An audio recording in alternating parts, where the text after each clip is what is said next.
находимся в селе, старинном селе Кряшин, это Ташкирмень. И нас встречает глава сельского поселения Кормачев Виктор Васильевич. Слово представляю для приветствия, пожалуйста. Ну, мы рады приветствовать на нашей земле. Я надеюсь, понравится вам здесь, на нашей местности. Люди у нас радушные и очень гостеприимные. Действительно гостеприимный народ. И всегда, хоть и мы единственное село, да.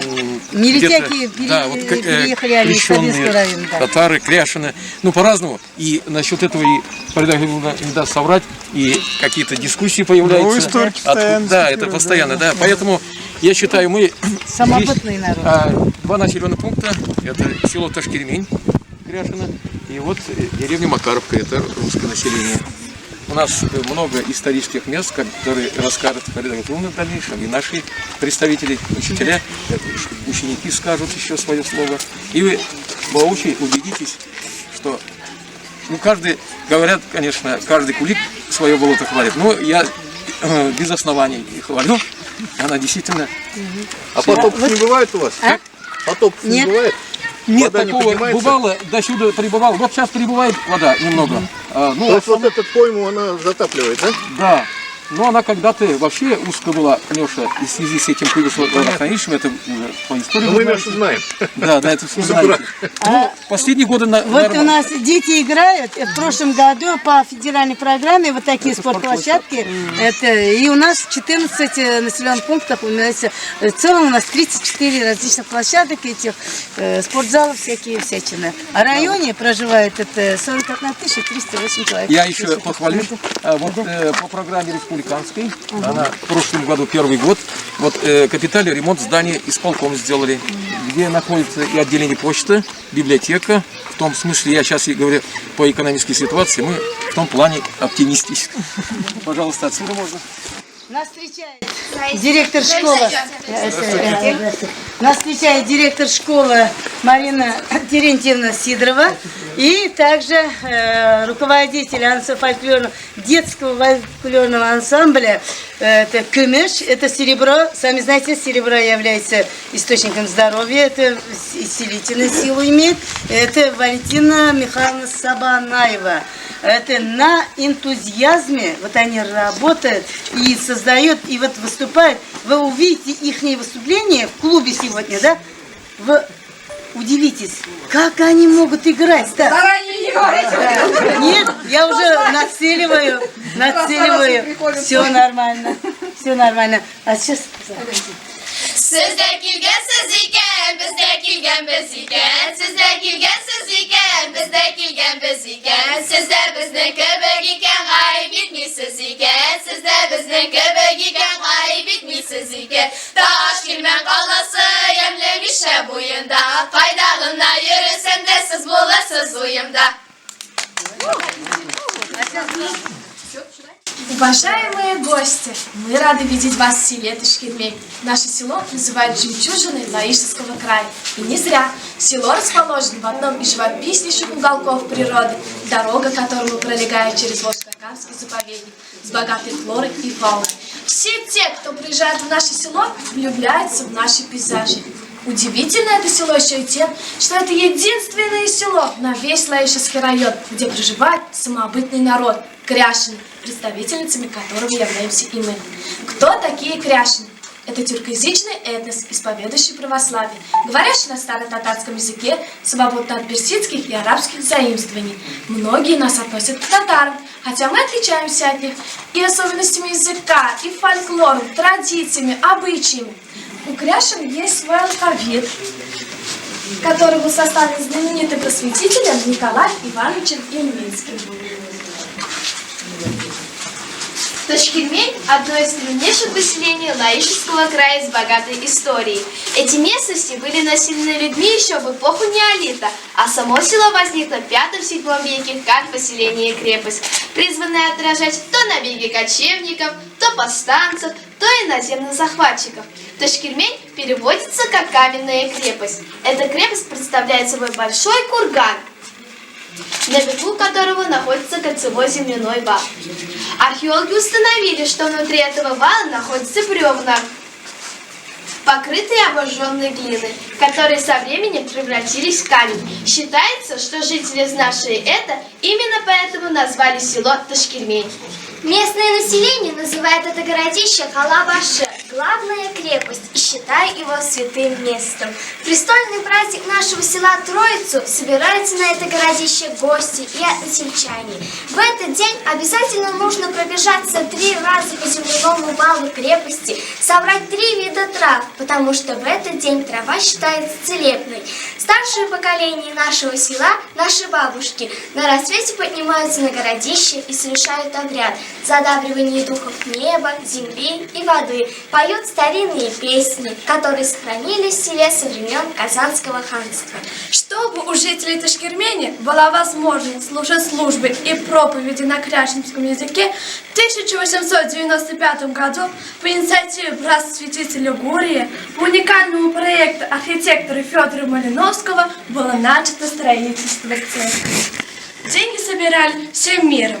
Большую часть на строительство храма пожертвовал маркиз Анатолий Деларю. Жители села тоже внесли свой вклад в строительство. На храм также пожертвовали архиепископ Казанский и Свияжский Владимир и священник Иоанн Кронштадтский. Только в 1914 году наш храм был достроен и освящен в честь святителя Гурия Казанского.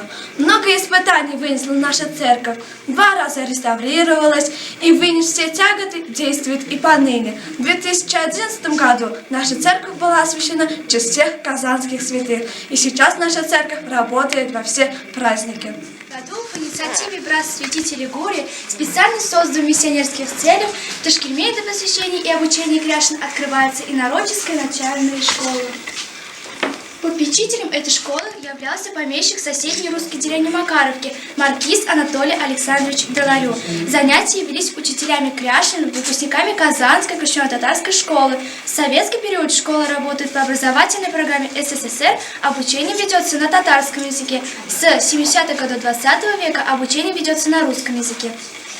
В нашем музее несколько экспозиций. Первая экспозиция представляет собой кряжинскую избу. Вы видите разнообразную деревенскую утварь.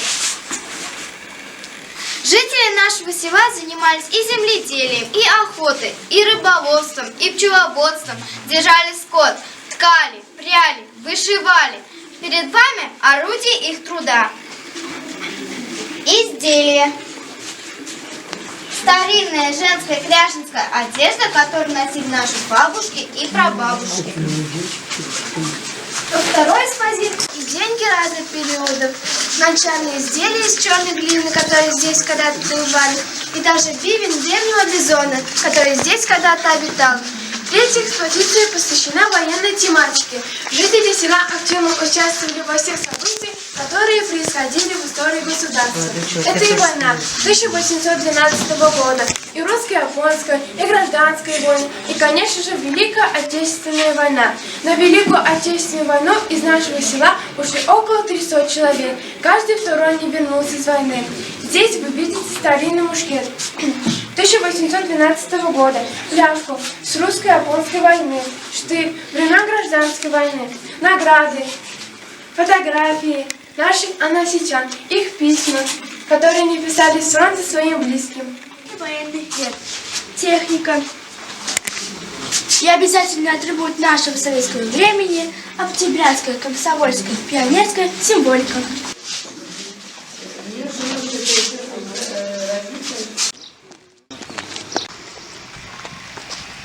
С древней историей нашего села вас, девочки, уже познакомили. А сейчас мы вас хотим познакомить с самобытной культурой нашего уникального народа. И прежде всего мы споем с нашим педагогическим коллективом, споем вам песню, которая поется только в этом селе и больше нигде. Давайте, девочки.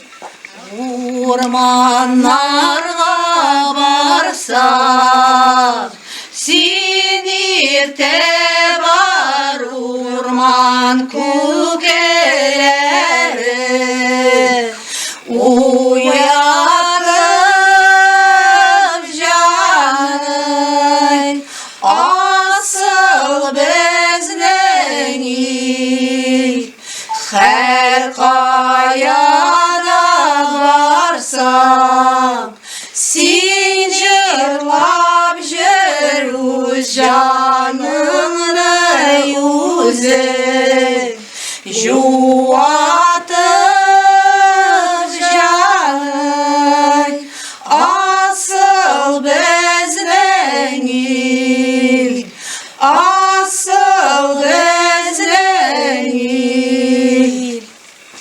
Песни у нас все очень длинные, протяжные, вот такие вот, да? И поэтому мы будем вам представлять только парочку куплетов из них, получается, да? Ну вот, эта песня, вроде бы все говорят, да, кто татарский язык не понимает, они говорят, ну какая-то печальная, у вас грустная песня, а вместе с тем это очень оптимистичная песня. Это своеобразный гимн нашего села, и поется в нем о любви к родине, к своему народу. Это вера в будущее выражается, да, и вот бесконечный вот этот оптимизм. Ну вот как появились кряшины, такой народ, как кряшины, да? По официальной точке зрения мы появились в результате государственной политики Ивана Грозного, христианизация инородцев по Волжье, когда он, воюя огнем и мечом, крестил Казанское ханство, да? К инородцам относились и татары, и чуваши, и марийцы, и мордва, и удмурты. И вот попали туда и мы. И вот как вот по преданиям нашим, которые дошли до нашего времени, говорили, как у нас происходило крещение. Речка тогда была небольшая. Здесь вот везде, вот где вы видите воду, там была суша до затопления, да, в 1956 году. Были деревни. И здесь была небольшая речка. И вот батюшка встал на той стороне, на берегу, а с этой стороны народ загоняли солдаты. И вот кто вышел на тот берег, тот крещеный. А кто не хотел, были и такие, конечно, они могли и пораньше убежать, да. Многие уплыли, убежали, утонули, ну, что хотели, да, вот как вспоминает такой известный татарский писатель Туфан Миннулин, он говорит, что предок его был из Ташкирмени, и он уплыл от крещения на бревне через камень. То есть были вот и такие дела. И вот в результате всех этих событий в начале 17 века в Ташкирмене было всего 7-8 дворов. А, естественно, государство не хотело терять доход с этих земель. Земли-то обширные, видите, леса, сейчас они еще наполовину, да, вырублены, а тогда это было еще больше. И здесь были сенные угодья, и вот они переселяют сюда народ с Тетюшского уезда, нынешнего Татарстана, с Тетюшского района, деревни Мордовский Каратай, который существует до сих пор. В основе своей этот народ был отатаренный мордвой. То есть была такая политика еще и отатаривания инородцев, да? Этот народ был отатаренный мордвой, и по сути своей они были язычниками. Вот этот народ пришел сюда, он слился с этим народом, и создалась вот такая вот уникальнейшая культура. И вот долго держали кряшин в изоляции, вы видите, да, рядом русская деревня, рядом татарские деревни. И вот они вот ни с кем не смешались, строили для них церкви, строили для них школы. И вот народ сохранил тот пласт культуры, который был еще аж до ислама. И вот, может быть, поэтому объясняется, что у нас до сих пор живы вот эти вот языческие верования и обряды. И вот самый яркий языческий обряд, который у нас совершается, это как раз на праздник Троицу.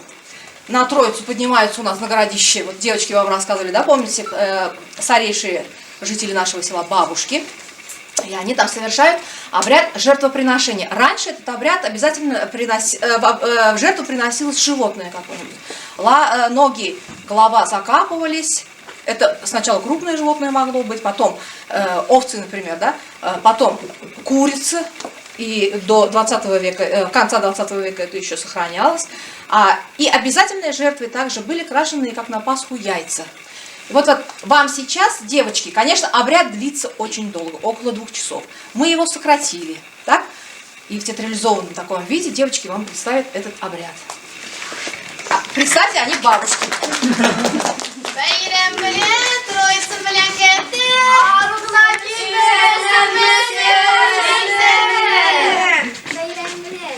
Sinide. Şafran bayrami bilan qatinlar. Sinide. Aydagiz o'tirib.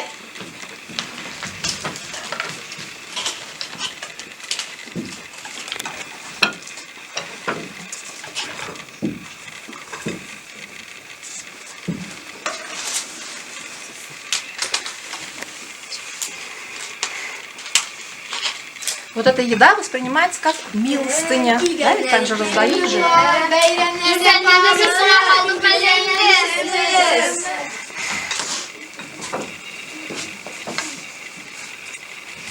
Aydagiz jamaat boshliq, jilalarni jiliq. Aydagiz.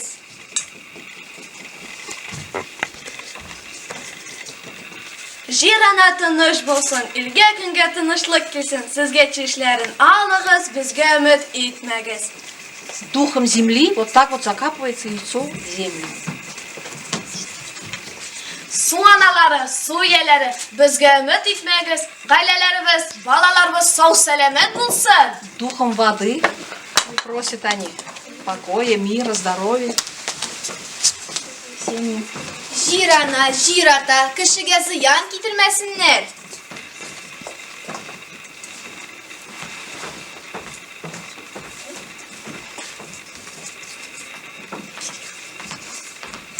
Туганнары булмаганнарга, ятим калганнарга сыйлар өчен безгә савап булсын. Ходай да безгә шулай һәрбер кешегә кечкенә генә өлеш чыгарсын. Сиротам, бедным людям, да? Дөньяларга тынычлык бирсен Алла Тәгалә. Мира. Во всем мире, как говорится, просят. Әйдәгез җәмәгать әйләнеп алыйк. Әйдәгез! Ходай безгә икенче җылга да шулай әйләнергә насыйп итсен. Без килдек, Әби байның улыннан, Ак-аргама без куйдык, Алча мендәр без куйдык, Алтын ияр без салдык, Нугай камчы без тоттык.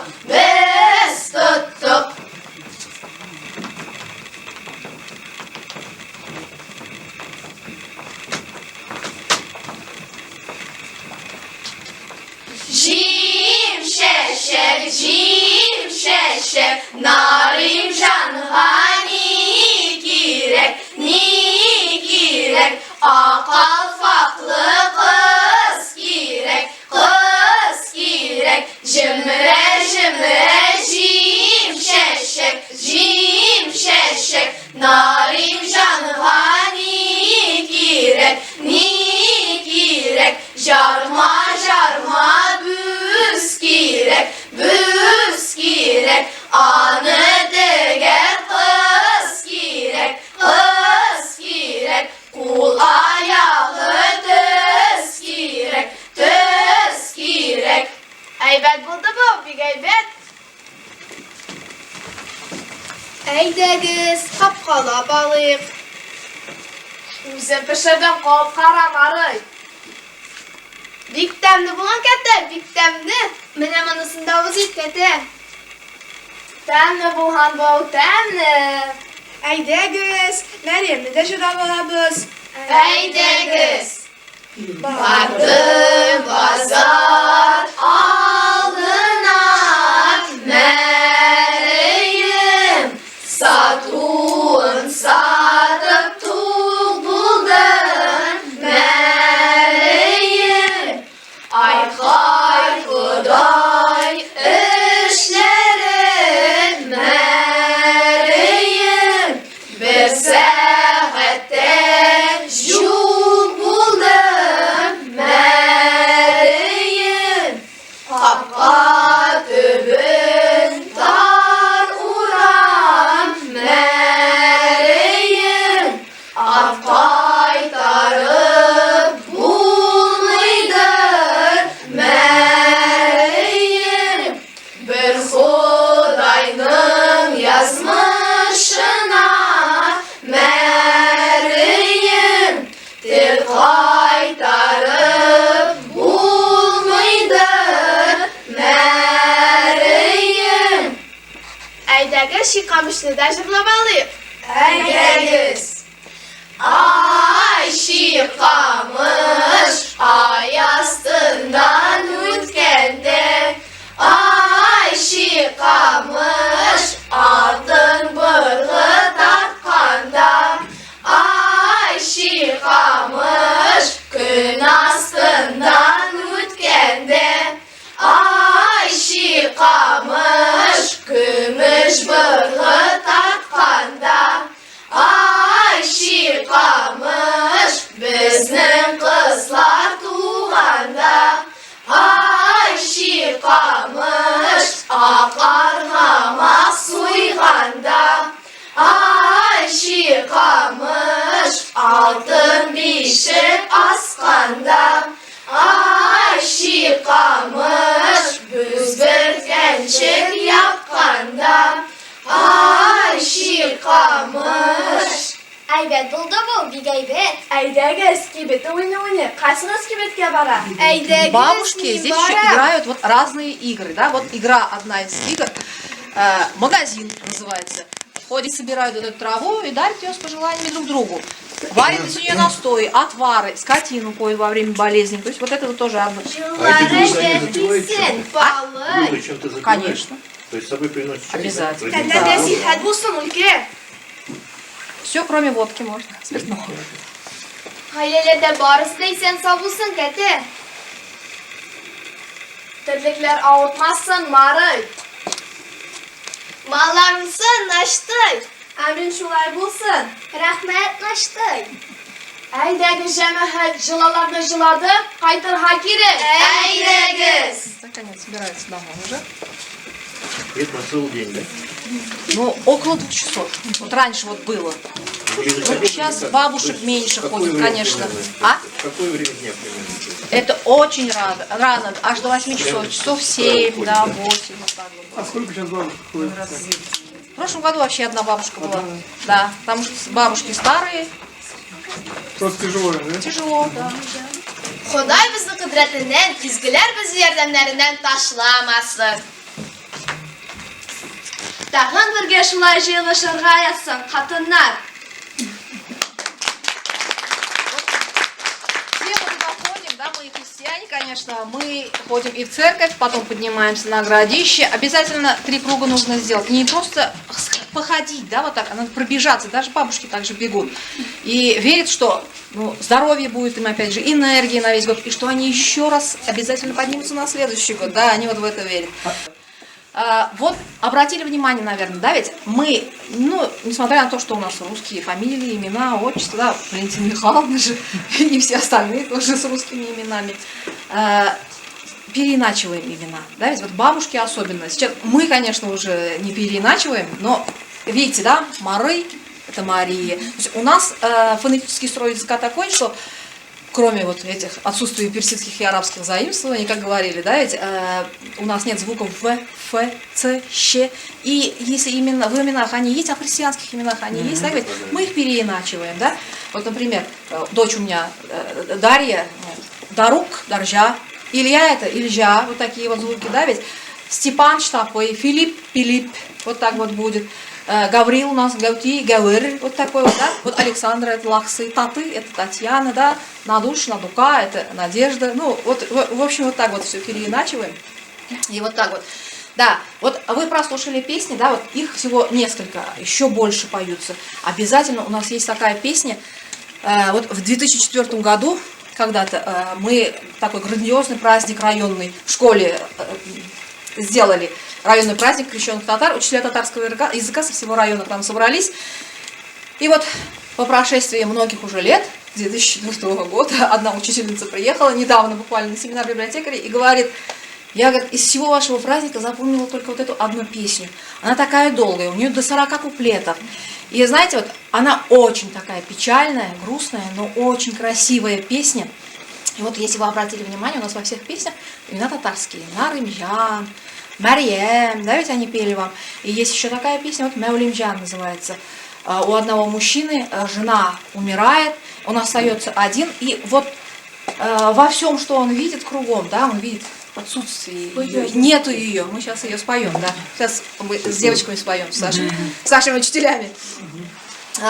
И в каждом припеве повторяется: Мәулимжан сандугач, там ата кузина ач. Мәулимжан, соловушка моя, скоро рассвет откроет глаза, да? Надеюсь. Yazlar gına jitkeş, karlar betkeş, çıktım kırga saban sürürge, Mevlumcan sandugaş, Tağlar ata yüzengnaş. Adı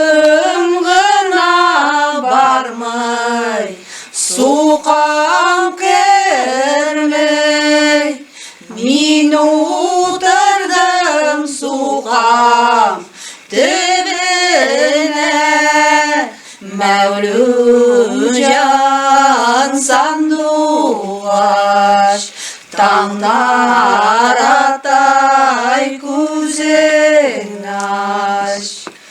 Ağidel geylerinin ar yağında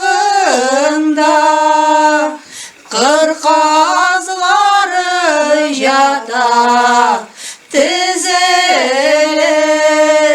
Mevlucan sanduaş Tanlar atay kuzenaş. Вот так вот. 3 куплетика.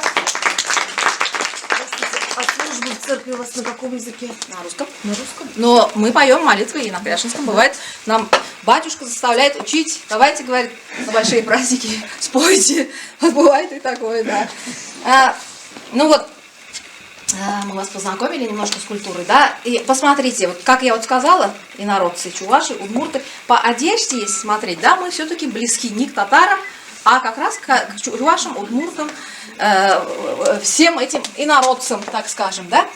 И вот у мужчин одежда, всегда спрашивают, а мужская одежда у вас какая? Мужчин одежда, она ближе к русской одежде была. Такая же рубашка на выпуск, сковородка, да, пояс, или там связанные счеты, или да. И шляпа войлочная с такими спущенными полями. На ногах, ну, кто победнее, они в лаптях ходили, да, ведь кто побогаче в сапогах. А вот в конце 20 века мы уже в калошах лакированных, такими шерстяными носками ходили, вот так вот было. Ну, это особый шик был такой, да. И, а вот женская одежда, это самая красивая одежда, да. Вот сравните, пожалуйста, детскую и женскую одежду. Вот посмотрите, да, вот у девушки, например, вот это вот праздничный, и у меня праздничный, и у нее праздничный. Значит, на праздник вот такой вот колфак они одевали, так называется, да, ведь кисочка могла быть здесь такая. И основное назначение головного убора, конечно, это скрывать волосы, но вот посмотрите, вот, например, вот этот вот валан, если он внизу, это значит кряшенка чистопольская или малькейская. Если валан здесь, такие бывают, это значит восточное закамье, предкамье. Вот так вот. Например, даже, да, все идет. Обычно вот девушки, это вот праздничный у нее головной убор, надевали такой малянчик, назывался. Знаете, похож был на женский чулок. Вот чисто женский чулок, такой, как будто одевался, да, тоже с кисточкой такой. У женщин, женщина так замужняя дома носила, конечно, она не могла же так ходить все время, да, она носила такой головной убор, как чепец. Тоже такой же, да, тоже мелянчик называется. Здесь у него жесткое такое вот основание квадратное было, я сейчас объясню потом, да. Сверху вот этот вот суреке, а замужняя женщина обязательно сверху еще платок. Шился этот наряд как бы сначала на свадьбу, да, вот как свадебный убор. И вот смотрите, да, вот здесь внутри чепца, чепец же еще внутри, жесткое вот такое основание, здесь такое жесткое основание, обязательно нужно было, чтобы вот такие вот рога оставались. И даже еще делали так, чтобы вот так вот палочка сюда вставлялась, обязательно должны быть рога. Но язычники, рога, они же должны отпугивать, да. И вот по одной из версий, вот это вот главный убор у нас называется суреке, да. Слово сур марийского происхождения, сур, шур, это рога означает как раз, то есть вот, пожалуйста, опять же, это к инородцам ближе, да, ведь? И вот он, такой вот головной убор. Вот это вот головной убор моей прабабушки, получается, да? Ему больше 100 лет. Его, прабабушка умерла рано, и она передала свой головной убор моей бабушке. Вот смотрите, вот это вот налобник называется, видите, серебряные нити, ука они называются, ну это канитель, если так скажем, да, она пришивалась вот сюда. Полностью он ручной работы. Нигде никаких вставок, ничего, все сшито вручную. Это называется крылья, например, да, а это называется хвост. Вот эта часть такая вот, неприглядная, она оставалась под платком. А это яркая, опять же, яркий цвет, злых духов отвел. Все для этого было, и рога, и яркие вот эти вот такие вот, как заплатки, да.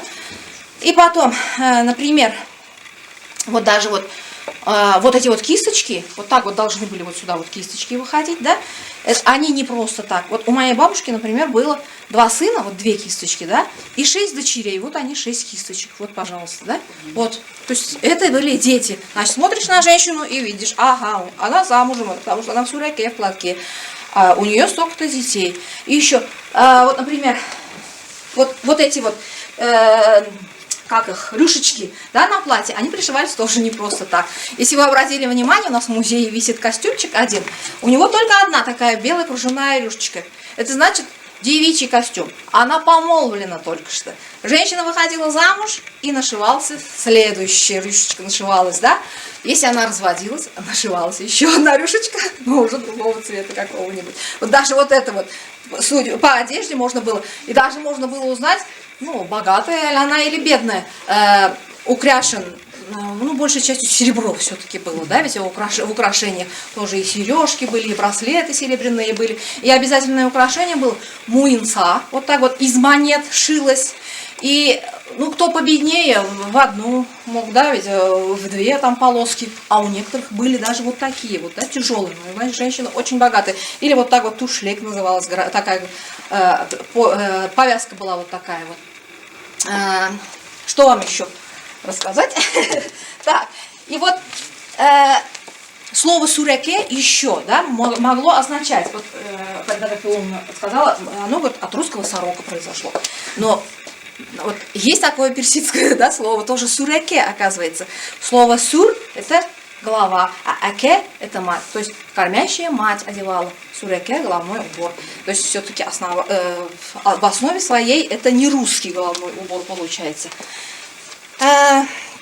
И кроме песен, да, у нас еще есть танец.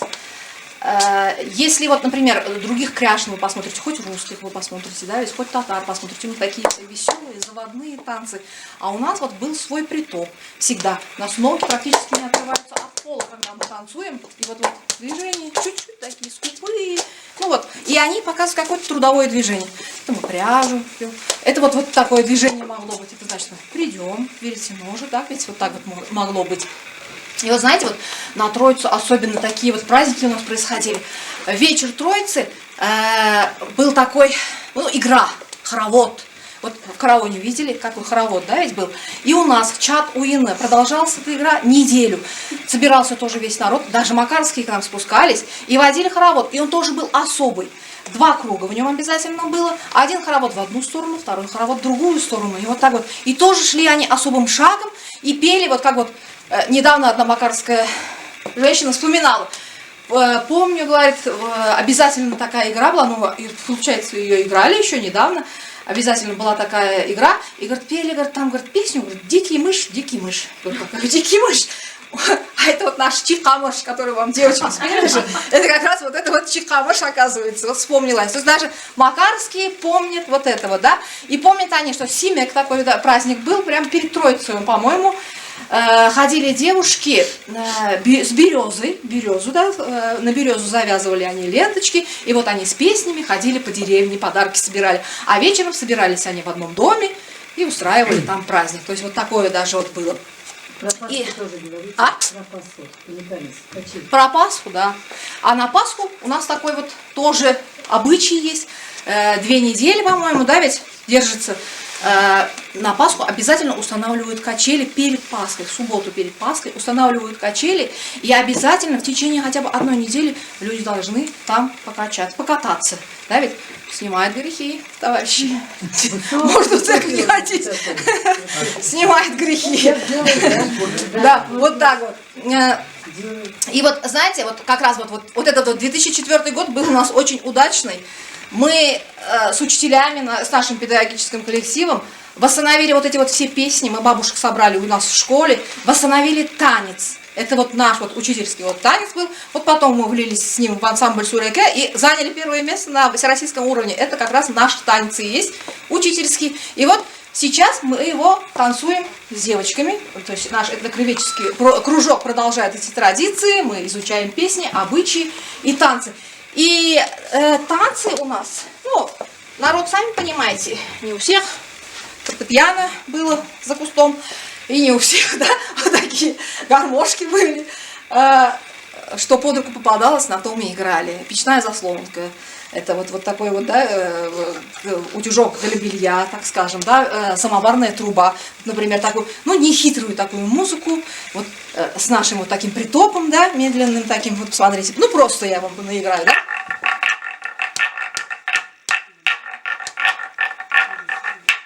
Ну, мы привыкли трубу этот танец называть, да? Сейчас. Вот так вот, например, чуть-чуть, да? Разные мелодии есть. Сейчас. Так можно танцевать. Мы потанцуем немножко по-другому.